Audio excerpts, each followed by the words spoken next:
Welcome to our channel, welcome to Amy's channel. आज मैं reading कर रही हूँ कि आपका पर्सन, आपने देख ही लिया होगा टॉपिक पे ही, कि आपका पर्सन कभी भी आपको बोलेगा कि वो आपसे प्यार करता है या कन्फेस करेगा कि वो आपसे प्यार करता है या नहीं।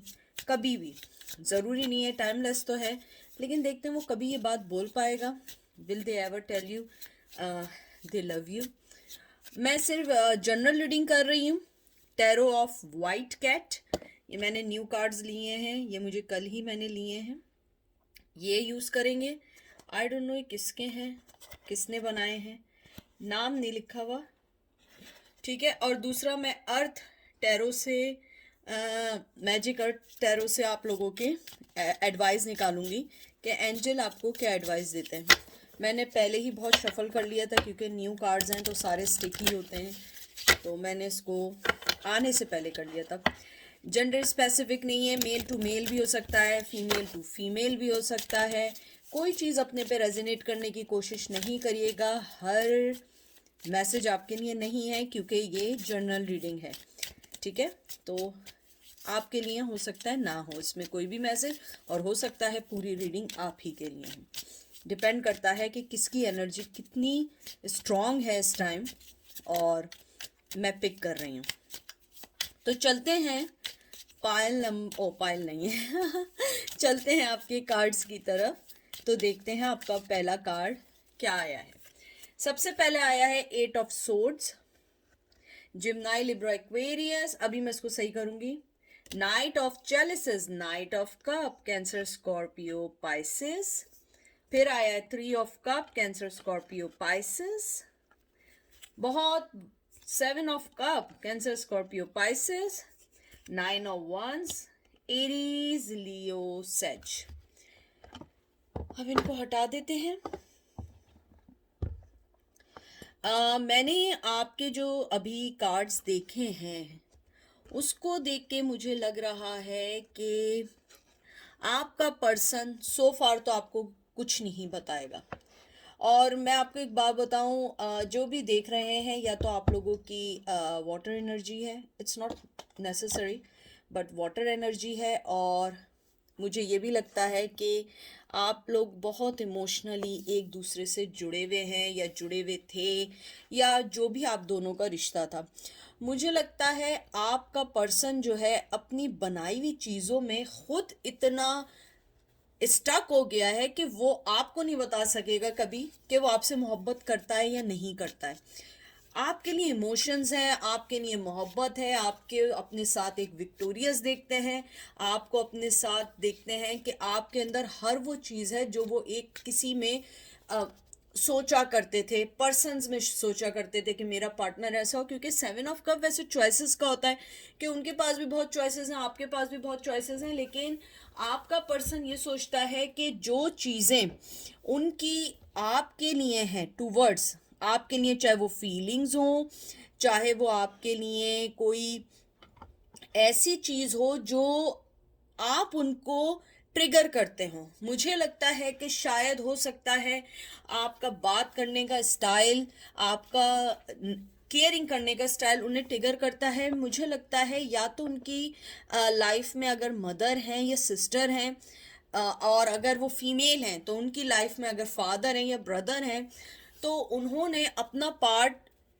इस तरीके से सही से अदा नहीं किया। ये उनको उस चीज़ को वो नहीं कर पाए जो एक अच्छे इंसान में करना चाहिए था। मुझे लगता है मैं इसको ऐसे आपको डिफाइन करती हूँ कि आपका पर्सन देखता है कि आपके मेरे अंदर, फॉर एग्जांपल मैं मिसाल ये है कि मेरे अंदर की कुछ अच्छाइयाँ हैं जो मैं सिर्फ आपके साथ रहते हुए फील करता हूँ या करती हूँ। मेरी वो अच्छाइयाँ कभी मेरे पेरेंट्स ने या मेरे सिबलिंग्स ने या मेरे फ्रेंड्स ने नहीं निकाली।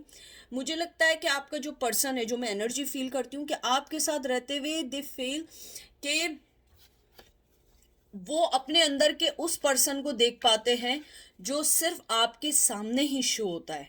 वो हर आदमी के सामने शो नहीं होता है, चाहे वो उनका खुश रहना हो या इमोशनली फुलफिलमेंट हो या आपके साथ रहते हुए उनका पैशन हो। लेकिन फिर ये रिश्ता एक बर्डन की सूरत में इसलिए बन जाता है क्योंकि आप दोनों एक अच्छे इंसान हैं, दोनों अच्छे हैं, लेकिन जब आप लोग साथ होते हैं तो वो चीज़ें अच्छे होने के बजाय कहीं ना कहीं ट्विस्ट होके ख़राब हो जाती हैं और रिश्ते को ख़त्म कर देती हैं, और शायद यही एक वजह है कि आप दोनों मूव ऑन हो गए हैं।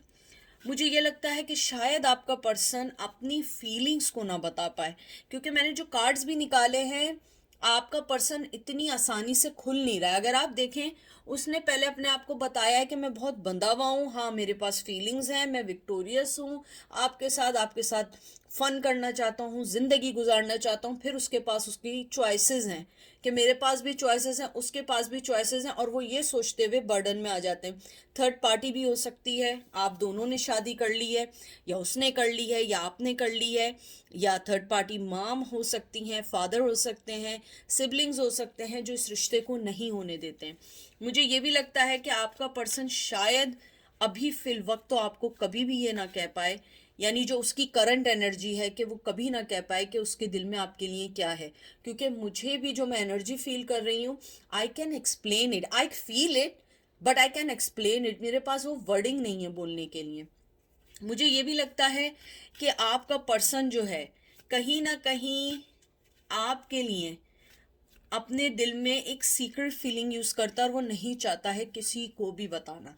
इवन चाहे आप हो, इवन वो अपने आप को नहीं बताना चाहता है, क्योंकि उसे लगता है कि ये राइट टाइम नहीं है आपको दोबारा अप्रोच करने का, क्योंकि they already messed up your relation, they already messed up your situation, और वो अब नहीं चाहते या चाहती हैं कि आपको दोबारा लाइफ में लाएं, क्योंकि उन्हें लगता है कि ये वो बर्डन्स हैं जो ज़िंदगी के साथ ही हल हों तो सही है, पहले जंप ऑन नहीं होना चाहिए। शायद आपका पर्सन थोड़ा सा लेजी नहीं कहूँगी, बहुत सोच विचार के बाद लेता है, कोई भी डिसीजन लेता है। मुझे ये भी लगता है आपका पर्सन चाहता है आपके साथ अपनी ज़िंदगी को ग्राउंडेड तो करना चाहता है, आपके साथ ज़िंदगी को एंजॉय करना चाहता है, क्योंकि यहाँ पे अभी कोई किंग और क्वीन का कार्ड नहीं आया। मुझे नहीं लगता कि वो शादी की तरफ आपको सोचते हैं, लेकिन राइट नाउ दे थिंकिंग कि उनकी जो करंट फीलिंग है कि अगर वो कभी आपको अपनी फीलिंग्स या लव एक्सप्लेन कर पाएंगे कि आपके लिए वो क्या फील करते हैं,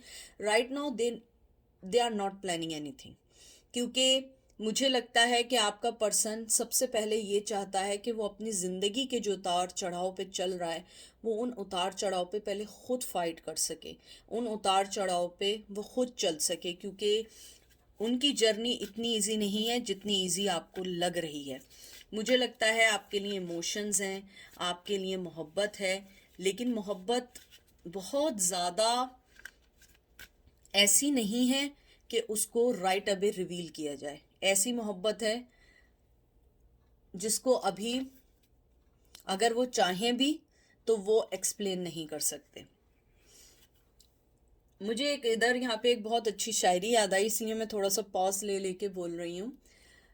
उसकी एक दो लाइनें याद हैं, क्योंकि so long I can read that poetry. एक बात कहो अगर सुनते हो, तुम मुझको अच्छे लगते हो, कुछ कुछ नहीं कुछ चुप चुप से, कुछ गुमसुम से, कुछ अपने अपने लगते हो। तुम में है एक ख़ास बात, पता नहीं एक बात बहुत तुम में है ख़ास बहुत, समथिंग लाइक दैट। क्योंकि मैं शेर व शायरी को बहुत लाइक करती हूँ, तो ये शायरी जो है मुझे इस टाइम याद आ गई है। हो सकता है किसी के लिए ऐसी हो कि आपका पर्सन अपनी फीलिंग्स को वर्डिंग्स में नहीं बता पा सकता है, तो वो बस यही कहना चाहता है, और मुझे मैसेज आया है कि एक बात कहो अगर सुनते हो, तुम मुझको अच्छे लगते हो। तो हो सकता है आप में से किसी के लिए मैसेज हो। मैं अगर होगा तो वो पोइट्री ढूंढ के आप लोगों को ज़रूर सुनाऊंगी। सन, नो सॉरी, सन नहीं आया, मैंने सन बोला, आया नहीं है। आप देख रहे हैं क्या कार्ड आया, आप खुद पढ़ लें, क्या लिखा हुआ है ऊपर पढ़े। लवर्स, यहाँ पे यहाँ लिखा हुआ है लवर्स, इस साइड पे पढ़े आप, क्योंकि इसमें बहुत सारी लैंग्वेजेस लिखी हुई हैं, स्पेनिश भी लिखी हुई है, और आई डोंट नो कौन कौन सी लैंग्वेज लिखी हुई है। तो जेमिनाई आया है बहुत स्ट्रांगली, फिर एम्परर आया है, एरीज आया है, और क्वीन ऑफ वंस आया है। एरीज सच मुझे हंसी इस बात पे आती है कि आप दोनों जो है ना, दोनों कम नहीं है, एक आदमी नहीं, दोनों कम नहीं है। मुझे लगता है आप उनका ट्विन फ्लेम है। आपको वो जुड़ा हुआ फील करते हैं आपके साथ, अपनी हर वो चीज़ फील करते हैं जो एक पार्टनर अपने दूसरे पार्टनर में फील करता है। लेकिन आपके पर्सन के साथ सबसे बिग मसला ये है कि वो आपसे इसलिए कभी कुछ नहीं कह पाएंगे क्योंकि वो अपनी बनाई हुई झूठी अना में जो रह रहे हैं वो उसको नहीं तोड़ना चाहते। और आप क्वीन ऑफ वंस हैं, चाहे जितना पैशन हो, चाहे जितना कुछ हो, आप नहीं अपनी जगह से हिलेंगे। क्योंकि अगर आप देखें इसमें किंग ऑफ वंस नहीं आया, एम्परर के डायरेक्ट बात क्वीन ऑफ वंस आया है कि अगर आप फायरी हो, आप स्टबन हो, आप जो हो, आपके अंदर जो सारी चीज़ें हैं तो वो मुझ में भी हैं। So this time I will show my अना टू। तो मुझे लगता है कि आप भी स्टबन हो गए हो, आप भी इस टाइम यही सोच रहे हो कि सही है, मूव ऑन। तुम नहीं कह सकते, मैं भी नहीं कह सकती, ना मैं आगे आ सकती हूँ। तो मुझे लगता है राइट नाउ तो आपका पर्सन अभी कुछ नहीं कह सकता। लेकिन मैं आपको एक बात बताऊं, बाज दफा ना लव्स जो होते हैं वो बहुत छोटे हो जाते हैं जब किसी की फीलिंग्स आप तक आनी हो। कभी कभी आप किसी की मोहब्बत जब भी फील करते हैं, जब वो कभी आपको आई लव यू नहीं कहता है, लेकिन यू कैन फील इट। उसका एक्ट बताता है, उसकी आंखें बताती हैं, उसका पोस्चर बताता है, आपको देखकर उसका जो मूवमेंट होता है, उसका जो फेस के एक्सप्रेशंस होते हैं, यू कैन सी क्लियरली कि हाँ, ये पर्सन मेरे लिए है और ये पर्सन जो है हमारी लाइफ में इम्पॉर्टेंट है। उसके अलावा मुझे लगता है आप भी अपने थ्रॉन से नहीं उठेंगी, आप भी बैठी रहेंगी और आप नहीं चाहेंगी या चाहेंगे कि आप कुछ करें। व्हील ऑफ फॉर्चून, मुझे लगता है कि आप लोगों ने हर चीज़ किस्मत पे छोड़ दी है और you guys are move on very smoothly. ये नहीं है कि आपकी लाइफ में बर्डन है और आप लोग मूव हो रहे हैं कि नहीं यार मूव होना है, वो मूव होना है क्योंकि वो तो कुछ नहीं बोल रहा है। मुझे लग रहा है you guys are moving very smoothly, very intent, बोला ही नहीं जा रहा है, इंटेलिजेंटली। तो मुझे लगता है कि आप जिस तरीके से भी मूव हो रहे हैं अपनी लाइफ में, दैट्स गुड, अच्छा है। डिसीजंस लें, अच्छे डिसीजंस लें जो आपको आगे बढ़ाएं। और अगर मैं आउटकम देखूं, आपका पर्सन सो फार उसका प्रोग्राम ये है कि वो अभी आपको नहीं बोलेगा कि दे लव यू और they have a feelings for you.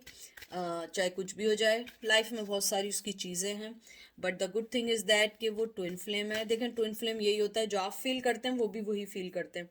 अगर वो एम्परर हैं तो आप भी क्वीन ऑफ वंस हैं।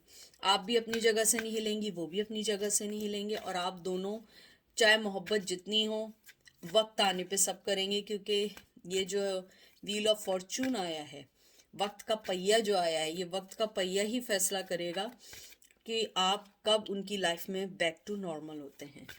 तो अब देखते हैं कि एंजल आपको क्या एडवाइस देते हैं आपके इस रिश्ते के लिए, कि वो कभी कह पाएंगे या नहीं कह पाएंगे। आपका पहला कार्ड आया DNA कर्मा, फिर आया विंटर सोलिस्टिक्स रिफ्लेक्शन। देखिए, मुझे यहाँ पे रिफ्लेक्शन जो आया है ना, मुझे बिल्कुल एग्जैक्टली आया है जैसे क्वीन ऑफ सोर्ड्स और किंग ऑफ सोर्ड्स का है। मुझे लगता है जैसा आप सोच रहे हो एग्जैक्टली वो भी ऐसे ही सोच रहे हैं। इसको मैं थोड़ा ऊपर कर दूं so you guys see the cards properly. मुझे लगता है, क्योंकि आप देखें, एक चीज़ कर्मा भी आई है, दूसरी चीज़ रिफ्लेक्शन भी आया है। मुझे लगता है कि आपका जो पर्सन है, आप जो सोच रहे हैं वो भी यही सोच रहा है। आप दोनों एक दूसरे को मिरर कर रहे हैं, एक दूसरे को रिफ्लेक्ट कर रहे हैं। जैसे आपने देखा है ना, ठंडा पानी होता है, ये रुका हुआ पानी होता है, चल नहीं रहा होता है।